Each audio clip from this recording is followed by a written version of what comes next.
Hey all, another week, and it's been a pretty tough week and a really emotionally challenging week. But I'm going to start off where I left off last week. Wednesday morning, I actually left the house closer to 10.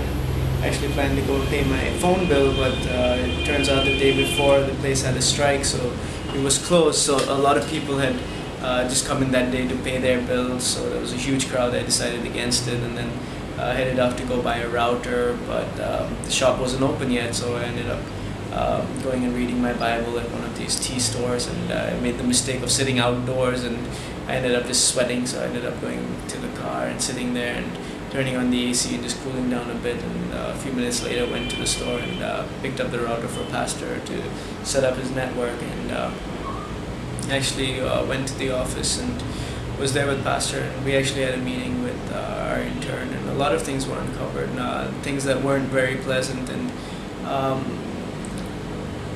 I really admire the way Pastor handled it, and it's such a great thing that that we're called to submit to God and leave things to God, and vengeance is the Lord's and justice is the Lord's, but we also believe in just in restoration and forgiveness, and it was sad the way things panned out, but it was just great to see the way the pastor handled it, and it's such an encouragement to know that when you actually follow God and submit to God, and he will work things out. So that was good. And then later on in the day, we had another meeting with another one of our young guys who most probably will be let go of. In fact, leadership will be taking a decision on that.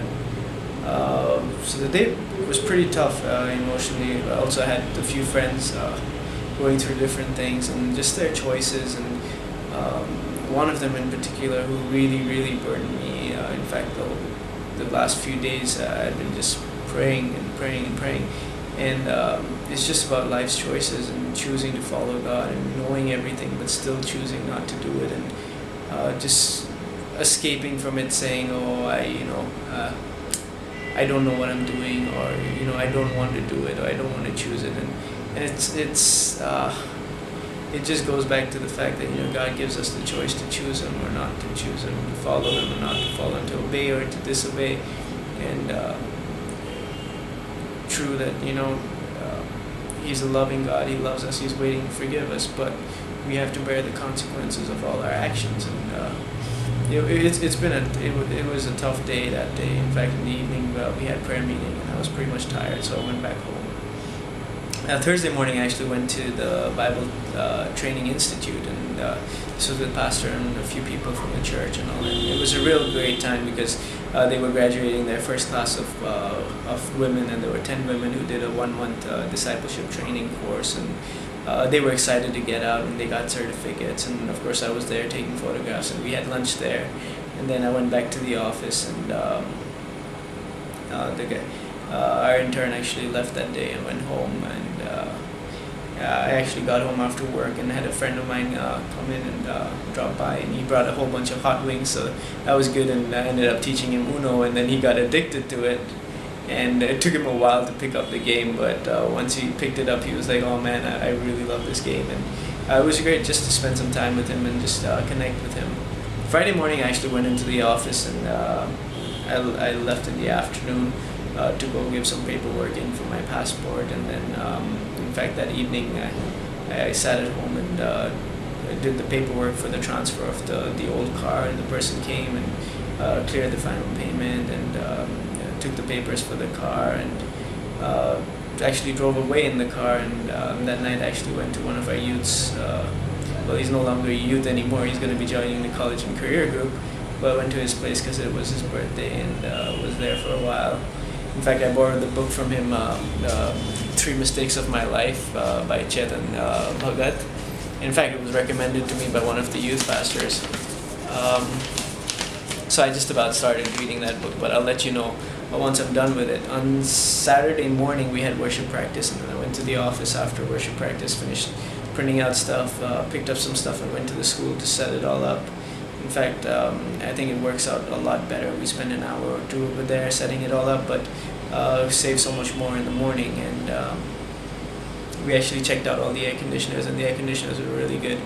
In fact, by the time I got home, I was like really tired, so I just about had lunch at about 3 something and just fell asleep, and then got up in the evening, and pastor was not going to be at church on Sunday, so one of the leaders was preaching, and pretty much I would be handling the other things in the church. So that was great. In fact, the person preaching actually sent me his PowerPoint slides, and so I had a chance to just edit them and go through them and then send them back to him. Sunday morning, it was so great that we set up the day before, because pastor and his wife, and they weren't there, and it was just great to have everything in place. And it was also a great reminder that, in about 2 weeks, one really close family to me, like Chris, I don't know if you guys know Chris, but Chris and all are leaving and going back to the States, and another person from the church is also leaving and being transferred somewhere else in India.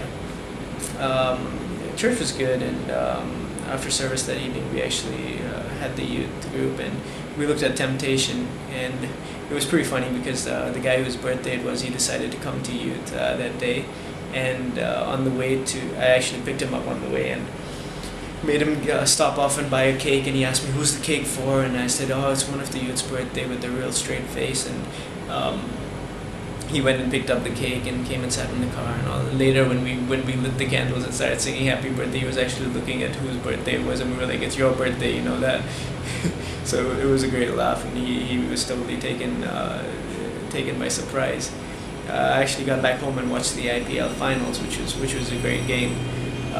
Monday morning, Chris actually called me up in the morning, and I went with him to the stadium and did a few tests. He had to do a fitness test, so I had to time him and take count of the different things he had to do. And it was great because that's a restricted area, and you need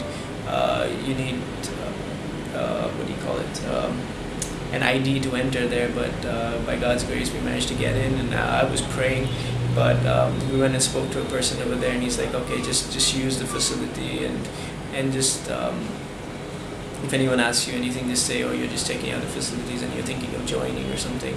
But thankfully, no one checked, and we went back and thanked the person, and it was just great. That's the first time I think we've been able to use or go in and do that without being checked or without being asked anything. But it's such a great reminder to just at least keep the authorities informed, and it was just really nice.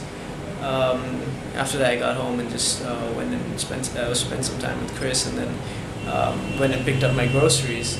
That night was crazy because there was this huge dust storm that kicked up, and there was dust all over the place, and it rained really nice and heavy. So that was good. In fact, I think it cooled the city down by about 10 to 13 degrees, which is a huge change. Tuesday was a great day because it was another day off, because it was an all India lockdown sort of thing, so shops and everything were closed, and I was watching the news and people had blocked off streets and were standing there with sticks and hitting vehicles and things like that. It was one of these political things to go against the price rises, and that evening I actually stepped out to go for a walk, but it started spitting, so I decided to turn around and come back.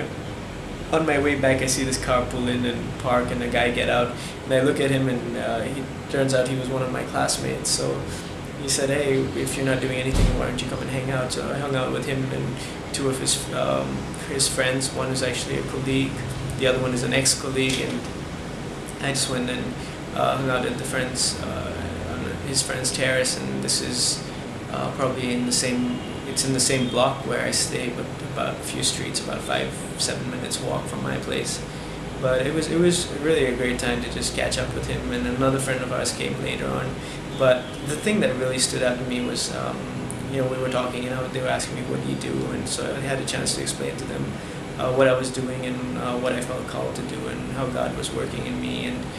And after some time, I was talking to my friend, catching up on a lot of stories of the old school days, and catching up on news from different people that we've both been in touch with. And there was a girl over there, and she just turned around and says, "It seems like you got everything together." And I just smirked, because I really didn't know how to react. But the only thing I could tell her was, like, when you give God the priority, everything else falls into place. And such a great assurance that our God calls us to love Him, and He's a God that keeps His promises and loves us, and just works in and through us. And it felt good for me that people would see God in me and see Christ in me, and that's what we're called to do. We're called to mirror Christ, and I really thank God for the opportunity to be able to share even a little bit with them. I know they said they would probably come to church in like 2 weeks, so I just hope and pray that